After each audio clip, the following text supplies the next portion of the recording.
Ijoolleen Ortodoksii yeroo akkatti dhumaa jiranitti, yeroo akkatti qalamaa jiranitti abboonni keenya Phaaphaasota akkasumas immoo luboonni akkasumas barsiisonni sagalee ta'an jiran jechuudha. Laala hubadhamaati waan Waaqayyo. Maaliif jennaan aangoo isaaniitiif, maaliif jennaan qarshii isaanii jalaa irrata waan ta'eef yoo dubbatan. Baay'ee nama gaddisiisa dhugaa Waaqayyo. Osoo tokkummaan taanee waa'ee amantaa keenyaaf dhaabbanne har'a akkatti hundiyyuu nu ajjeesu. Lafaa kee hundiyyuu kiristaanota ajjeechatti yookaas immoo kiristaanota ajjeesutti hin ka'u. Kanaafuu tokkummaa keenyatu dhabamu.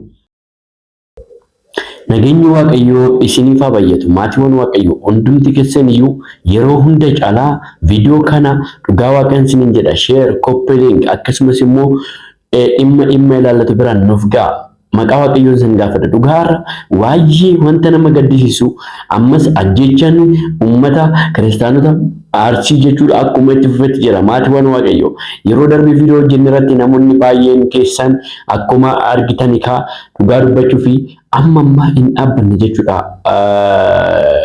Duutni uummata kiristaanaa Arsii jechuudha. Kanaafuu hundumti keessan iyyuu maatiiwwan Waaqayyoo wantoota kana balaaleffachuu qabna. Dhugaa Waaqaan isiniin jedha kiristaana ta'uu qofaaf namoonni baay'een har'a qalamaa jiru. Namoonni baay'een har'a ajjeefamaa jiru. Namoonni baay'een har'a rukutamaa jiru maatiiwwan Waaqayyoo. Kanaaf kiristaanonni handara lafaa jirru biyyoota garaagaraa irra kan jirtan hundumti keessan iyyuu viidiyoo kana akkuma argitaniin share, copy link akkasumas immoo duuti godhaan isiniin jedha maatiiwwan Waaqayyoo. Maaliif jennaan har'a wanta kana hin balaaleffanne tanan borus nu bira gaagati ta'eef dhimmi Arsii ba'aa kun maal hin furamudha. Sababni dhimmi Arsii ba'aa kun yookaas immoo kiristaanota Arsii ba'aa kun kan hin furamneef maali ta'e? Maal isinitti fakkaata? Dudduuba maaltu jira mee ilaala maatiiwwan Waaqayyoo. Dudduuba koo kan jiru qaamota jajjaboo mootummaati. Waan biraa miti ilaala hubadhaa.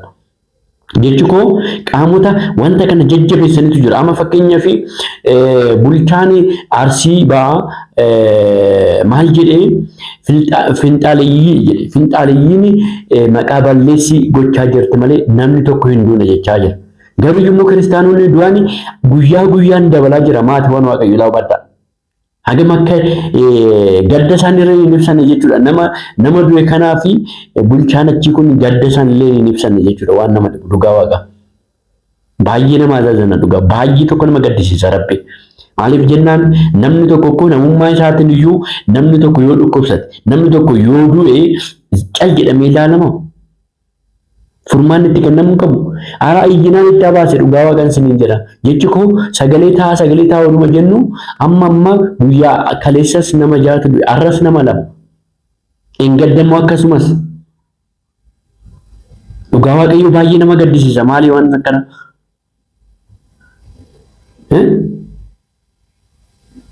Mana amantaa keenyas kan bulchan aangoonni keenya yookaas immoo luboonni keenya Phaaphaasonni keenya cal jedhanii jiru. Akkasuma kiristaanonni immoo duutni isaaniitti fufaa jira. Namoonni baay'een miidiyaadhaan iyyachaa jira, sagalee dhageessisaa jira. Garuu yommuu dhagahamuu hin dandeenye. Dhugaa Waaqaan isiniin jira. Sirumaayyuu dhagahamuu hin dandeenye. Waan keenya kun akkuma salphaatti fudhachaa jira mootummaanis.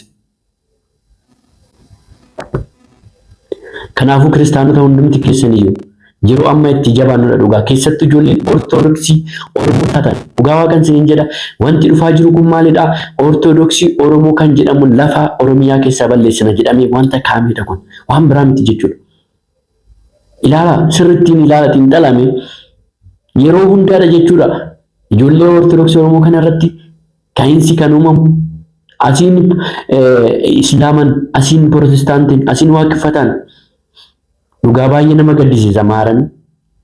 Kanaafuu hundumti keenya iyyuu maatiiwwan Waaqayyoo hundumti keenya sagalee taanuun isiniin jedha maatiiwwan Waaqayyoo.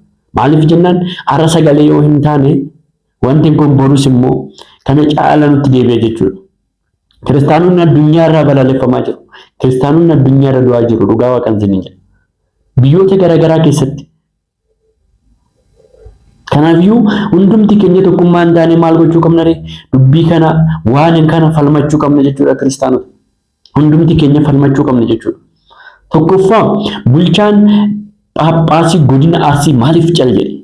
Arsii ba'aa maaliif cal jedhe? Cal jechuun maaliif filatame? Tiksee miti. Tiksee loota isaa hin eegu. Tikseen hoolota isaatiif hin birmanne tiksee akkamittiin jedhama?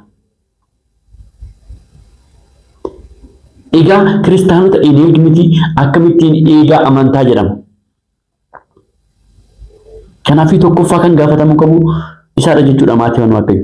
Lammaffaan immoo bulchaan mootummaan naannoo sana kan jirudha jechuudha. Arsii baa kan bulchu kana jechuudha. Innis ni maal jedhee duutni kan jedhamu yoo hin jiru hin dhageenye finxaaleeyyitu maqaa balleessi gochaa jira jedhe. Jira hubadhaa. Osoo kiristaanonni du'an reenfi isaanii osoo argaa jiru namni akkamittiin namni hin duune jedha. Dhugaa waaqayyo baay'ee nama gaddisiisa. Baay'uma tokko nama naasisa. Baay'uma tokko. Kiristaana ta'uu qofaaf warroonni ajjeefamaa jiru. Arras akkoo nutis kiristaana boruu nu ajjeesuu danda'u jechuudha. Isaan koo Oromoo ta'uuf yookas immoo Amaara ta'uuf miti kan ajjeesaa jiran hubadhaa dhugaa waaqaasanii jira.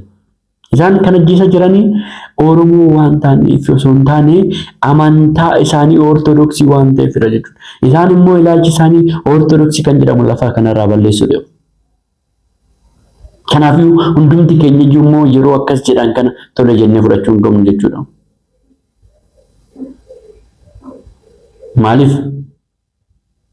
Maaliif qalamna? Maaliif ajjeefamna? Dhugaa waaqa. Bakkuma hundatti. Ani wanti na ajaa'ibe keessa tokko barsiisa mana amantaa duraan kan turan as mana amantaa keenya Ortodoksii duraan beekamaa kan turan amma immoo taaddisoo kan gaggeessaa jiran Bagaashoon fudhadhaa dhugaa waaqan sin Bagaashoo maal jedhee Kiristoosiin baay'ee tokko nama ajaa'iba. Hagam akka amantaa kanaaf amantaa kana hagam akka balaaleffatu ilaala hubadhaa. Hagam akka balaaleffatu. Maaliif jennaan maal jedhe beektu? Arraa Ortodoksii yookaan baala maatamin yookaan abbaan fannoo tokko du'e jedhanii u'uu jedhu. Dura abboonni isaanii kan balleessanidha jedhe. Abboonni keenya waan balleessan, abboonni keenya barumsa seera wangeelaa nu barsiisan. Maaliif dhaqaa barsiisa waan jedhuuf wangeelli barsiisaniiti mana kiristaanaa kana nu tursiisan. Waan biraa waan goone jechuudha. Garuu inni dhugaa waaqan sin jedhamee viidiyoo inni dubbate tokko daawwadha. Baay'ee viidiyoo nama dhibudha. dhugaa waaqan sin jedhamee ilaala viidiyoo kana. ዘመን ጠበቀ እግዚአብሔር ጊዜ ጠበቀ። ሻሸመኔን ለኮሳት።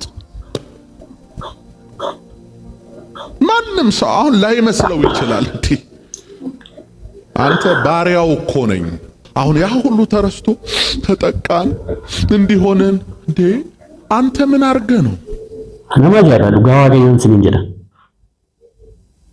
Ay barri garuu laal dhugaa waaqa nama kamtu amantaa keenyaaf sagaletaa nama kamtu immoo amantaan keenya kun yoo bade gammada kan jedhus barreessu. Maaliif jennaan Bagaashoo kan jedhamu kun kaa gammadaa jira laala akka hubattanitti dubbii isaarraa akka hubattanitti ammarri inni badu ganaa jechaa jira. Dhugaa waaqayyoon sin jedha. Amma barsiisaa wangeelaa jettanii moo kan akkamiin ibsamam? Kiristoos yookaan immoo gooftaan keenya Yesuus Kiristoos warroota balleessaniif illee dhiifama taasisaa ture. Isaan waan godhan hin beekaniif dhiifama taasisa jedhee. Garuu har'a qaamuma kiristaanota keessa kan jiranitu yoo nutti duulaa jira jechuudha. Dhugaa waaqan sin jedha. Duutni Ortodoksii tawaahidoo kana warrooti gammachiisu baay'eetu jira jechuudha. Kanaafuu hundumti keenya iyyuu waa'ee amantaa keenyaan qalladuu hin qabnu, oosuu hin qabnu dhugaa waaqan sin jedha. Amantaan dhimma foonii miti ilaa hubadhaa. Dhimma lubbuuti. Dhimma jireenya bara baraati. Waan biraa miti. Dhimma foonii immoo osoo ta'e waa baay'eetu jira. Garuu immoo dhimma fooniis akkuma kan waa'ee amantaa keenyaafis immoo jabaachuu qabna jechuudha. Jabaannee dhaabbachuu qabna jechuudha. Diinni osoo dhufe waa'ee amantaa keenya duwwaatti jechuu hin qabnu jechuudha. Ilaa hubadhaa maatii waan waaqayyo. Har'a abboonni keenyas aangoof jedhanii aangoon isaanii akka hin tuqamneef jedhanii Akkasumas barsoonni keenya sarara damoosni isaanii ji'aa kun akka irraa muramneef jedhanii sagalee hin taane jechuudha. Mana kiristaana keenya akkatti ijoolleen ortodoksii yeroo dhumaa jiran kanatti jechuudha. Ijoolleen ortodoksii yeroo akkatti dhumaa jiranitti, yeroo akkatti qalamaa jiranitti abboonni keenya phaaphaasota akkasumas immoo luboonni akkasumas barsoonni sagalee ta'an jiran jechuudha. Laala hubadhamaati waan waaqayyo. Maaliif jennaan aangoo isaaniitiif, maaliif jennaan qarshii isaanii jalaa irrata waan ta'eef yoo dubbatan. Baay'ee nama gaddisiisa dhugaa waaqayyo. Osoo tokkummaan taanee waa'ee amantaa keenyaaf dhaabbanne har'a akkatti hundiyyuu nu ajjeesu. Lafaa kee hundiyyuu kiristaanota ajjeechatti yookaas immoo kiristaanota ajjeesutti hin ka'u. Kanaafuu tokkummaa keenyatu dha'uun. Waaqayyo lubboona nuuf haa kennu Rabbi. Kanaaf hundumti keenya iyyuu jabaannee waa'ee amantaa keenyaaf cimuu qabna isiniin jedha. Eebbifama waaqayyoon sana eebbisu. Dhugaa waaqayyoo warroota lubbuun boqoteef mirga qulqulloota nuuf haa dhaabu. Akkasumas immoo warroota makaraa keessa jiraniif waaqayyo sana yaadatu. Silaa nama yaadatu dhabanii jiru. Abbaa yaadatu dhabanii jiru. Waaqayyo sana yaadatu jenna. Eebbifama waamaati waan waaqayyoo hundumti keessan viidiyoo kana sheer koppii linkii godhaa isiniin jedha. Eebbifama waaqayyoon sana eebbisu.